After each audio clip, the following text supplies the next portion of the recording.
2차 세계대전 때 활약을 한 항공모함이 해전의 트렌드를 바꿨다는 건 모두가 다 아는 사실입니다.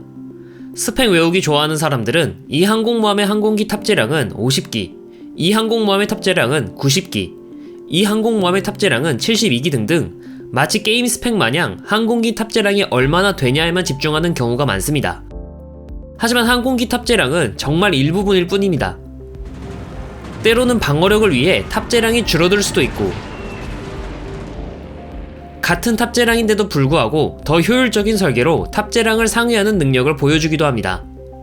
왜냐하면 어디까지나 항공모함은 배고, 배는 바다에서 항상 움직이기 때문에 선체 안정성을 해치지 않는 선에서 경납고를 설계해야 했기 때문이지요. 오늘날 항공모함은 항공모함 여명기에 수많은 시행착오 끝에 만들어진 결과물입니다. 그렇기에 오늘날 항공모함과 항공모함에 준하는 군함들이 왜 이런 형태를 가지고 있는지, 왜 이런 설계를 했는지 알기 위해서는 오늘날까지 이어져 내려온 설계와 기술적 특징에 대해 알아야 할 필요가 있습니다. 과연 항공모함은 어떤 기술적 발전을 이루어 왔을까요?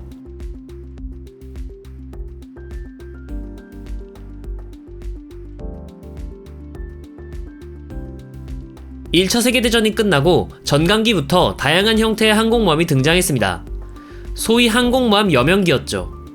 그래서 이때 등장한 항공모함들을 지금 보면 기이한 형태가 많이 보입니다. 대표적인 항공모함이 류조, 커레이저스 같은 항공모함입니다.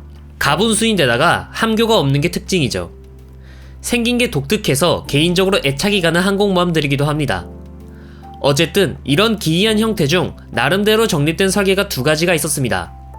하나는 폐쇄형 경납고 설계였고, 또 하나는 개방형 경납고 설계였죠. 편의상 폐쇄형, 개방형이라고 줄여 말하겠습니다. 먼저 폐쇄형입니다. 폐쇄형은 경납고가 외부와 완전히 차단되어 있는 방식입니다. 선체 양측에 현측 통로와 장갑을 둘러 경납고를 보호했죠.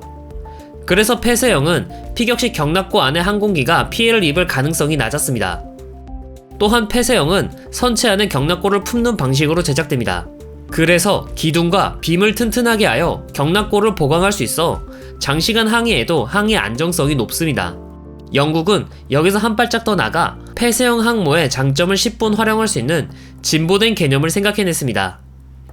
항공모함의 장갑을 둘러 공습에 대비하는 게 어떨까? 라고 말이죠. 일러스트리어스급 장갑 항모는 그렇게 탄생했습니다. 그래서 그녀들은 전쟁 중 독일 공군의 무차별적인 공습과 카미카제 공격을 받았는데도 4척 모두 끝까지 생존합니다. 갑판에 장갑재를 깔고 빔과 기둥이 워낙 튼튼하다 보니 제트기 같은 이전보다 더 무거운 항공기가 이착함에도 견뎌낼 수 있어서 빅토리어스의 경우 현대화 개장을 받아 전후까지 사용할 수 있었습니다. 하지만 폐쇄형 항공모함은 배수량 대비 항공기 적재량이 떨어진다는 단점을 가지고 있었습니다. 동시대 같은 배수량을 가졌던 요크타운급 항공모함에 비해 3분의 2 정도의 탑재량만 가지고 있었지요. 방어력도 상정한 규모의 공격이라면 장갑이 충분히 방어해낼 수 있지만 그 이상의 공격을 받아 장갑을 뚫고 폭탄이 들어오면 폭압이 배출되지 못해 오히려 큰 피해를 볼 수도 있었습니다. 산호의 해전 당시 격침된 항공모함 렉싱턴이 바로 그 예시입니다. 폭발의 피해로 항공기 유증기 및 화염이 밖으로 빠져나가지 못해 함내에서 연소를 해버려 결국 침몰해버릴 수밖에 없었죠. 반면 미국은 개방형이었습니다. 개방형은 사실상 미국식 항모 설계 방식이라 해도 좋을 정도입니다. 개방형의 힌트는 개조항모 랭글리 건조부터였습니다. 개조항모란 전함, 순양함 같은 군함을 개조해 항공모함으로 만든 것을 말합니다. 개조항모의 특징은 선체 위에 기둥을 세우고 경납고와 비행갑판을 만든 형태입니다. 선체가 이미 만들어져 있기에 선체 내에 경납고를 만들려면 선체 내부를 아예 다 뜯어 고쳐야 하기 때문에 포탑을 제거한 뒤 경납고를 선체 위로 쌓은 구조가 된 것입니다. 이 설계의 장점은 스크랩해야 되는 군함을 재사용할 수 있다는 점입니다. 특히 워싱턴 군축조약으로 대거 스크랩 처리해야 했는데 스크랩하는 비용보다 재활용하는 게 여러모로 저렴했기 때문입니다.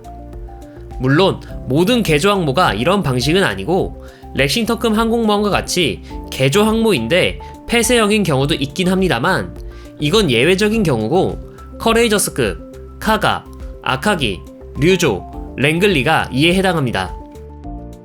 미국은 랭글리를 만든 경험을 토대로 선체를 먼저 만든 뒤 경락고를 만드는 방식으로 CV4 레인저를 건조했습니다. 레인저의 특징은 경락고를 최대한 넓게 빼기 위해 선체를 설계한 점입니다. 선체 위에 경락고를 설치한 방식이기에 쉽게 측면을 얇고 셔터만 내리면 외부와 통할 정도로 개방할 수 있죠. 그래서 같은 배수량일 때 경락고를 크고 넓게 뽑을 수 있어서 항공기 적재량도 폐쇄형보다 훨씬 더 많다는 게 특징입니다. 어느 정도냐면 2.7배나 배수량이 더 큰 렉싱턴급 항공모함과 같은 양의 항공기를 운영할 수 있었으니까요. 방어력 또한 그리 나쁜 건 아니었습니다. 개방형 항모의 최대 장점은 경납고가 외부로 개방되어 있어서 함재기를 많이 적재할 수 있는 점입니다. 이는 화염 및 가연성 물질 또한 외부로 쉽게 빠져나갈 수 있다는 의미입니다. 그래서 개방형 항모는 피탄되면 경납고가 피해를 입어 난장판이 되긴 하지만 엔진룸 같은 주요 부위에 피해를 최소화할 수 있었죠. 또한 야전 수리가 밀폐형에 비해 쉽다는 것도 장점입니다. 갑판에 구멍이 뚫려도 나무 판자 가져와서 1시간 만에 응급 수리를 할 수 있는 정도였죠. 이런 특징은 요크타운급 3자매가 전설의 레전드를 찍는데 큰 역할을 했습니다. 전치 석 달의 피해를 입은 요크타운이 3일 만에 수리를 할 수 있었던 것도 이런 특징 때문입니다. 보일러와 승강기가 작동하니 3일 만에 수리를 어떻게든 끝내라 라고 말한 니미츠 제독의 명령은 지금도 유명하죠. 또한 동부 솔로몬 해전에서 엔터프라이즈는 일본군에게 3발의 폭탄을 얻어맞았는데도 불구하고 1시간 만에 응급 수리를 마치고 항공기들을 착함시킬 수 있었죠. 개방형 항모는 미항모의 기본 설계로 자리잡게 되어 오늘날에도 미국은 항공모함을 설계할 때 경락고를 최대한 외부에 개방하는 설계를 가지고 있습니다. 개방형 항모의 단점은 항해 안정성이 떨어진다는 점입니다. 아무래도 경락고가 선체 위에 얹어져 있는 방식이기에 태생적으로 무게중심이 올라갈 수밖에 없어 항해 안정성이 떨어질 수밖에 없었습니다. 이게 극단적이면 류조가 되는 것이며 에식스급 항모 호넷 또한 항해 도중 만난 태풍으로 선수 갑판이 무너져 내렸습니다. 태생적인 단점을 최소화하기 위해 갑판을 최대한 가볍게 만들었지만 가볍게 만드니 악천후 등의 피해가 발생하는 딜레마가 발생한 거죠. 갑판을 가볍게 만들다 보니 항공기가 가벼울 때라면 상관없지만 점차 무거워지는 항공기가 이착함하는 걸 버티기는 힘들어져 점점 무거워지는 항공기를 이착함시키는 데는 어렵다는 문제점도 있었습니다. 정리하자면 2차 세계대전까지 폐쇄형 항모와 개방형 항모는 상충관계였습니다. 폐쇄형 항모의 장점이 곧 개방형 항모의 단점이며 개방형 항모의 장점이 곧 폐쇄형 항모의 단점인 거죠. 현대 항공모함은 폐쇄형과 개방형의 장점만 뽑은 설계를 채택했습니다. 먼저 밀폐형 항모처럼 선체 내에 경락고를 만들어 충분한 강도와 상정한 피해 규모 내에서 경락고를 보호하는 것은 같지만 측면 엘리베이터 도어를 최대한 개방하고 경락고를 최대한 키워 유사시 갑판을 뚫고 들어와 터지는 폭탄의 포갑을 빠르게 바깥으로 배출하도록 만들었습니다. 앞서 설명한 게 항공모함의 선체를 어떻게 설계하냐에 대한 문제였다면 경락고를 어떻게 설계하냐에 대해서 설명해 보도록 하죠. 처음에는 이중식 경락고가 유행했습니다. 이중식 경락고란 경락고를 이중으로 쌓은 설계를 말합니다. 이 설계는 현대 상륙함에도 남아있습니다. 같은 배수량의 경우 항공기 탑재량이 2배가 되는 것이 가장 큰 장점이니 한정된 공간 안에서 최대한 많은 항공기를 가져야 유리한 항공모함들은 이중식 경락고를 많이 택한 것이죠. 이중식 경락고를 가장 많이 사용한 나라는 영국과 일본입니다. 특히 일본의 경우 최대한 많은 항공기를 경락고에 우겨넣기 위해 이중식 경락고를 많이 사용했지요. 영국 또한 한정된 크기 내라면 한 기라도 더 적재하는 게 이득이라고 생각해 이중식 경락고를 많이 사용했습니다. 하지만 미국은 달랐습니다. 미국은 이중식 경락고를 사용하지 않고 오로지 단층식 경락고를 사용했습니다. 언뜻 보기에 적재량도 손해보는 것 같은데 왜 단층식 경락고를 사용했을까? 그 이유는 선체 안정성과 직결됩니다. 이중식 경락고는 말 그대로 경락고를 2층으로 쌓는 방식입니다. 당연히 건연이 높아질 수밖에 없어 무게중심이 위로 올라가게 돼버려 선체 안정성이 떨어지게 됩니다.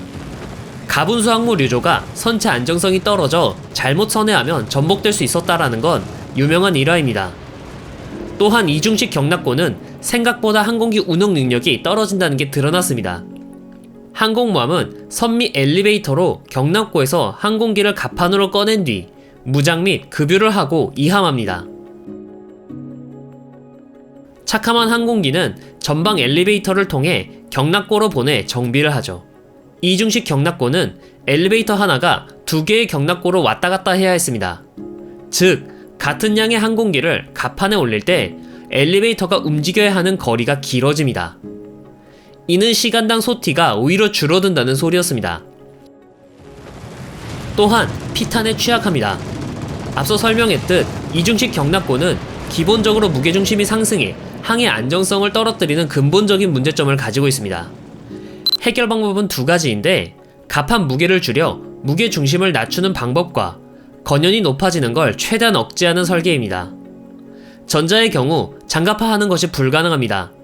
따라서 공습을 당하면 장갑이 얇기 때문에 재수없이 폭탄이 2층 경납고까지 뚫고 들어가 폭발한다면 폐쇄형 항모의 단점과 같이 환기가 되지 않아 2차 화재로 번질 수 있습니다. 장갑이 얇은데 경납고가 폐쇄형이니 그야말로 움직이는 화약고였던 거죠. 그래서 일본 항공모함들은 피탄되면 데미지 컨트롤을 하기 어려워 그대로 침몰까지 하는 경우가 잦았습니다.